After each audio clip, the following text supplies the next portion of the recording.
मैं एक ऐसे शहर में रहती थी जहाँ पक्की सड़कें थीं। वो छोटा सा और शांत था। एक दिन मैंने एक दरवाजा देखा जो मैंने पहले कभी नहीं देखा था। वो एक संकरी गली में छुपा हुआ था। दरवाजा पुराना और लकड़ी का था। उस पर लिबेलम सिक्रेटम लिखा हुआ था। मुझे बड़ी उत्सुकता हुई।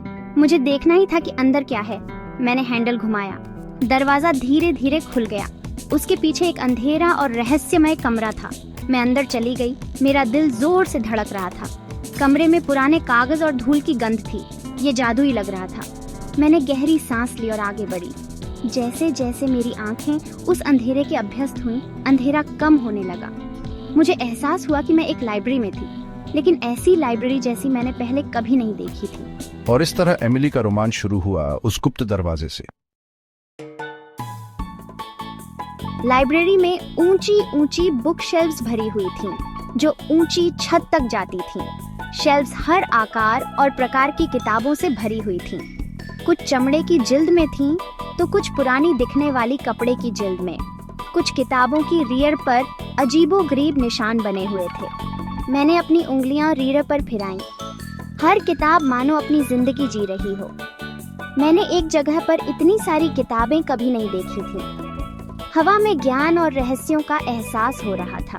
लाइब्रेरी के आखिरी छोर पर एक हल्की रोशनी दिख रही थी। एमिली उसकी तरफ चली गई। लकड़ी के फर्श पर उसके कदमों की आवाज गूंज रही थी। जैसे ही वो करीब पहुंची, उसने एक बूढ़े आदमी को एक डेस्क पर बैठे देखा। स्वागत है एमिली, मैं तुम्हारा इंतजार कर रहा था। एमिली हैरान रह गई। उसे उसका नाम कैसे पता चला?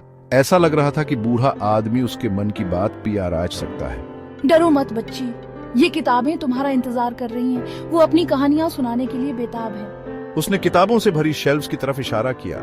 एमिली का डर उत्साह में बदल गया। आप कौन हैं? मैं कहानियों का रक्षक हूँ, इस लाइब्रेरी का संरक्षक। यहाँ हर किताब में एक दुनिया है जो खोजे जाने का इंतजार कर रही है।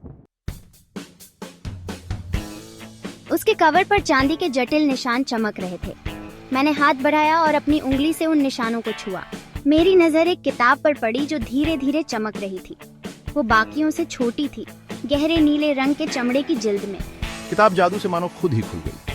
पन्ने रोशनी से जिंदा हो गए। एमिली हैरान रह गई जब उसे उस किताब की तरफ खींचा गया। उसके आसपास की लाइब्रेरी घूम गई और गायब हो गई। स्वागत है एमिली, तुम्हारा रोमांच अब शुरू होता है। जब रोशनी कम हुई तो एमिली ने खुद को एक हरे भरे जंगल में पाया, जो सुनहरी धूप में नहाया हुआ था। अजीबोगरीब और अद्भुत जीव पेड़ों के बीच उड़ रहे थे। वो किताब के पन्नों में चली गई थी। वाह, ये कमाल है। एक अद्भुत रोमांच शुरू होने वाला है। और इस तरह उम्मीदों से भरे दिल के साथ एमिली का अनजान में सफर शुरू हुआ।